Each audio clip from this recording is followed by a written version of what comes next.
ভুলক্রমে জামার হাতা গুটিয়ে নামাজে দাঁড়িয়ে গেলে করণীয় কি? আমরা অনেকেই এই মাসআলা জানি না। জামার হাতা এভাবে গুটিয়ে কিংবা আপনি সুন্দর করে ভাঁজ করলেন, সুন্দর করে শার্টের হাতা অনেকে ভাঁজ করে না, এরকম ভাঁজ করে আপনি নামাজ পড়লেন, আপনার এই নামাজটা ত্রুটিপূর্ণ হবে। নবী করিম সাল্লাল্লাহু আলাইহি ওয়াসাল্লাম পরিষ্কারভাবে নিষেধ করেছেন যেন জামার হাতা গুটিয়ে কেউ নামাজ না পড়ে। জামার হাতা যেমন গোটানো নিষেধ, এরকম গোটা জামা আপনি উপর উঠে বেঁধে ফেললেন, বেঁধে তারপর নামাজ পড়লেন, সেটাও নিষেধ, একই কথা। অতএব জামার হাতা গুটিয়ে নামাজ পড়া এটা মাকরুহ, নামাজের জন্য ত্রুটিপূর্ণ, এটা জায়েজ নাই। হাতা গোছানো থাকলে সেটাকে খুলে দিয়ে মেলে দিয়ে তারপর সালাত আদায় করতে হবে। কারণ আল্লাহর সামনে আপনি যখন দাঁড়াচ্ছেন তখন এই দাঁড়ানোটা বিনয়ের সর্বোচ্চ পর্যায়ে, আপনি বিনয়ী হয়ে তারপরে আল্লাহর সামনে দাঁড়াবেন। আপনি হাতা গুছিয়ে থাকা এটা আল্লাহর সামনে দাঁড়ানোর যে শান, তার শানের সাথে যায় না। সবচেয়ে বড় কথা হলো হাদিসে নবী সাল্লাল্লাহু আলাইহি ওয়াসাল্লাম নিষেধ করেছেন। এজন্য জামার হাতা খুলে তারপরে আমরা সালাতে দাঁড়াবো। অনেক ভাইরা আছেন যে বিশেষ করে ওযু করে এসে জামাত শুরু হয়ে গেছে, তো ওযু করার জন্য হাতা গোছাইছেন, ওই অবস্থায় তিনি এসে জামাতে দাঁড়ায় গেছেন। তাহলে জামার হাতা যে গোছানো আপনার, ওই অবস্থায় পুরো নামাজ পড়ে ফেলছেন। তাহলে নামাজ তো হয়ে যাবে, কোনো মতে হয়ে যাবে, কিন্তু ত্রুটিপূর্ণ হবে, মাকরুহ হবে। এই কাজটা করা উচিত। অতএব আপনি হাতা নামিয়ে তারপর নামাজ শুরু করবেন, অথবা তাড়াহুড়া করে শুরু করছেন, যেমন প্রশ্নকর্তা লিখেছেন যে ভুলে গেছেন, তাহলে এবার নামাজের মধ্যেই আমলে কাসির যেন না হয়, আলতো করে আপনি জামার হাতাটাকে ঠিক করে ফেলেন। কথা বুঝে আসছে? অনেকে প্যান্ট ভাঁজ করে নামাজ পড়ে, আছে না নাই? এই যে প্যান্ট ভাঁজ করে নামাজ পড়ে, এটার মাসালা কি? এটার মাসালা হলো, সাধারণত একজন মুসলমান পুরুষ সর্বাবস্থায় টাকনোর উপরে প্যান্ট পরবে, পাজামা পরবে। কোথায় পরবে? টাকনোর উপরে। এটা সর্বাবস্থার জন্য প্রযোজ্য। নবী আলাইহিস সালাম বলেছেন, মা আসফালা মিনাল কাবাইনি মিনাল ইজারি ফাফিন্নার। টাকনোর নিচে মানুষের যে পোশাক যায়, লুঙ্গি ইত্যাদি, সেটা জাহান্নামে যাবে। এজন্য ইমানদার পুরুষ কখনো টাকনোর নিচে পোশাক পরবে, প্যান্ট পরবেন, কিন্তু টাকনোর উপরে থাকতে হবে। এটা কিন্তু সুন্নত নফলের ব্যাপার না, এটা হালাল হারামের ব্যাপার। অনেকে এটা বুঝেন না, টাকনোর নিচে প্যান্ট পরলে সেটা হারাম হবে। মেয়েদেরটা উল্টা, তারা টাকনোর নিচে পড়বে আর পুরুষরা টাকনোর উপরে পড়বে। এখন অবশ্য অনেক গবেষণা দ্বারা এটি প্রমাণিত হয়েছে যে এইভাবে যদি ছেলেরা টাকনো ঢেকে রাখে প্যান্ট পাজামা ইত্যাদি দিয়ে, এগুলো নানা দিক থেকে মানুষের জন্য, ছেলেদের জন্য ক্ষতিকর। সবচেয়ে বড় কথা হলো যে নবী করিম সাল্লাল্লাহু আলাইহি ওয়াসাল্লাম নিষেধ করেছেন, অতএব সর্বাবস্থায় টাকনোর উপরে আপনার প্যান্ট পাজামা থাকবে। এখন কথা হলো, নামাজের সময় যারা শুধু ভাঁজ করে তাদের কি হবে? উত্তর হলো, সবসময় তো টাকনোর উপরে থাকতে হবে, সেটা আপনি ভাঁজ করে রাখেন আর কেটে ফেলেন, যেভাবে পারেন সেভাবে করেন, কিন্তু আপনার টাকনোর উপরে থাকতে হবে। ভাঁজ করে রাখলেও তো টাকনোর উপরে থাকলো। যারা নামাজের সময় ভাঁজ করে রাখে তারা এই টাইমটাতে অন্তত এই গুনাহ থেকে বেঁচে আসেন, সেজন্য তাদের এতটুকু সাধুবাদ পাওয়ার উপযুক্ত। যদিও এটা ওই সময় না, শুধু সব সময় করতে হবে। অনেকে আছে নামাজের সময় ভাঁজ করে, নামাজ শেষ আবার যেই সেই করে দেয়, এটা ভুল। এখন প্রশ্ন হলো, ওই যে জামার হাতা ভাঁজ করে নামাজ পড়া নিষেধ, তাহলে প্যান্ট ভাঁজ করলে যে নামাজ পড়বে সেটা নিষেধ না?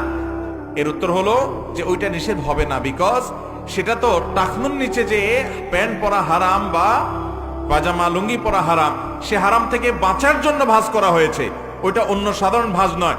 এই জন্য সৌদি আরবের সর্বোচ্চ উলামা পরিষদ এবং স্থায়ী ফতোয়া কমিটির ফতোয়া আছে ব্যাপারে, যে প্যান্ট যদি কেউ ভাঁজ করে টাকনুর নিচ থেকে প্যান্ট যাওয়ার কারণে যে হারাম হবে, সেটা থেকে বাঁচার জন্য ওইটা এক্সেপশন, ওইটা করলে জায়েজ আছে, কিন্তু সেটা করলে ফুল টাইম করতে হবে এবং পরবর্তীতে প্যান্ট ছোট করে ফেলতে হবে।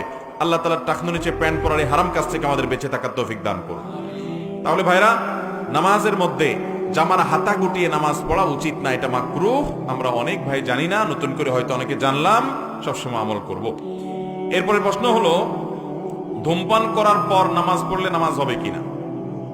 ধূমপান করার পর যদি আপনি নামাজ পড়েন, নামাজ সব যদি ঠিকঠাক মতো করেন, তাহলে নামাজ কাগজে কলমে হয়ে যাবে, আইনত হয়ে যাবে। কিন্তু মসজিদে গিয়ে যদি আপনি ধূমপান করার পর মুখ পরিষ্কার করা ছাড়া যান, তাহলে আপনার এই মুখের দুর্গন্ধে আশেপাশে মানুষের কষ্ট হবে কি হবে না? শুধু মানুষের কষ্ট হবে না, ফেরেশতাদেরও কষ্ট হবে। একজন নেককার আল্লাহওয়ালা খুব বয়স্ক মুরব্বী মানুষ, ধরেন মক্কা শরীফের ইমাম সাহেবকে আপনি পাইছেন, মদিনা শরীফের ইমাম সাহেবকে পাইছেন, কিন্তু আপনার কোনো কাজে উনি কষ্ট পাইছেন, আপনার কাছে কেমন লাগবে জিনিসটা? খুব খারাপ লাগবে না যে আমি এত বড় একজন আল্লাহর নেককার বান্দাকে কষ্ট দিলাম? যারা ধূমপান করে মসজিদে যান নামাজ পড়তে, তারা ওই মক্কা মদিনার ইমাম সাহেব না, স্বয়ং আল্লাহর ফেরেশতাদেরকে কষ্ট দেন। কারণ নবী করিম সাল্লাল্লাহু আলাইহি ওয়াসাল্লাম বলেছেন, তাতাআযাল মালাইকাতু বিমা ইয়াতাআযা বিহি বনু আদম। মানুষ যেসব বিষয়ের কারণে কষ্ট পায়, ফেরেশতারাও সেগুলোর কারণে কষ্ট। অতএব দুর্গন্ধে মানুষের কষ্ট হয়, ফেরেশতাদেরও কষ্ট। এই জন্য নবী সাল্লাল্লাহু আলাইহি ওয়াসাল্লাম কাঁচা পেঁয়াজ খেয়ে মসজিদে আসতে নিষেধ করেছেন, কারণ কাঁচা পেঁয়াজের গন্ধ বাইর হয়। রান্না করাটা ভিন্ন কথা। এখন কথা হলো, যারা ধূমপান করেছেন তাহলে কি মসজিদে আসবেন না? অবশ্যই আসবেন, কিন্তু মুখ পরিষ্কার করে ধুয়ে আসবেন। আর ধূমপানের এই নোংরামি, এই গুনাহ, এই পাপ ছেড়ে দিবেন। যেটা নোংরামি, যেটা রীতিমতো অন্য মানুষের কষ্টের কারণ, ফেরেশতাদের কষ্টের কারণ এবং গুনাহের কারণ, আল্লাহ তাআলা আমাদেরকে এই পাপ ছেড়ে দেওয়ার মতো হিম্মত আমাদের অর্জন করার তৌফিক দান করুন। এই যে রমজান মাস আসছে, যারা ধূমপান করেন, বদভ্যাস আছে, এটা ছাড়ার জন্য বিরাট একটা সুযোগ আসছে আপনাদের। কারণ রমজান মাসে দিনের বড় একটা অংশ, রাত এবং দিন 24 ঘন্টার মধ্যে বড় একটা অংশ 13, 14, 15 ঘন্টা পর্যন্ত রোজা থাকার কারণে আপনি ধূমপান করা লাগে না। ইফতারের পরে শুধুমাত্র একটু নেশা আসবে ভাব, যারা আগে থেকে অভ্যস্ত আছেন তারা ইফতারের পর থেকে একটু কোন রকম কষ্ট মষ্ট করে 1-2 ঘন্টা এদিক সেদিক করে নিজেকে আপনার অন্যদিকে আপনার ব্যস্ত করে রাখেন। এরপরে তারাবি শুরু, তারাবিতে চলে যাবে 1 ঘন্টা, সোয়া ঘন্টা, তারপরে আপনার শোয়ার টাইমের আগে অন্য কিছু করে টোরে আপনি নিজেকে ব্যস্ত রাখেন। এভাবে আপনি কয়েকটা দিন যদি অভ্যাস করেন, ইনশাল্লাহ দেখবেন এই পাপ, এই গুনাহ, এই নোংরামি ছাড়া আপনার জন্য সহজ হবে। চেষ্টা করবো না ইনশাল্লাহ?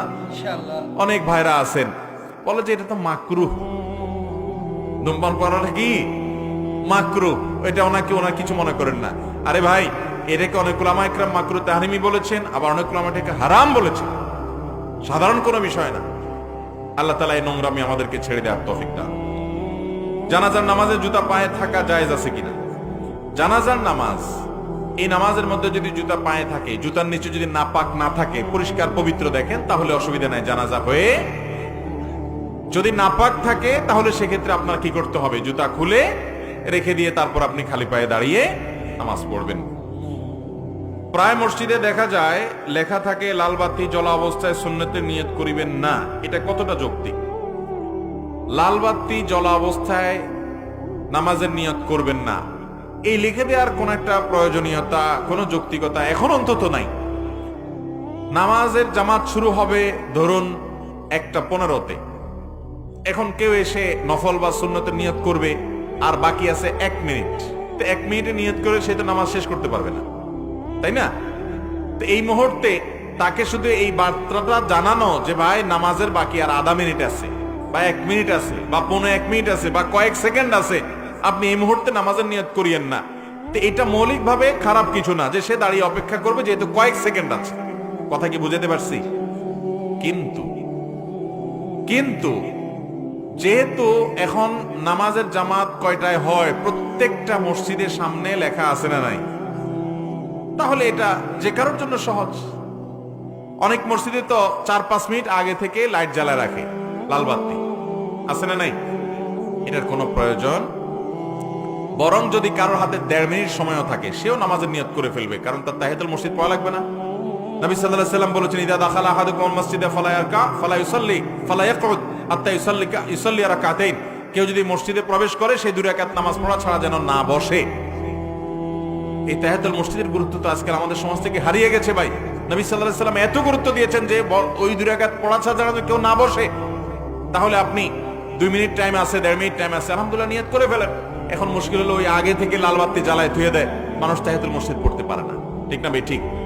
একটা সময় আপনার একেবারে লাস্টে কয়েক সেকেন্ড আগে, একেবারে লাস্ট মোমেন্টে আপনি বার্তা দিলেন যে ভাই এখন জামাত শুরু হবে, জাস্ট এই বার্তা আপনি দিলেন যে কোনো ভাবে, সেটা দেওয়া জায়েজ হতে পারে।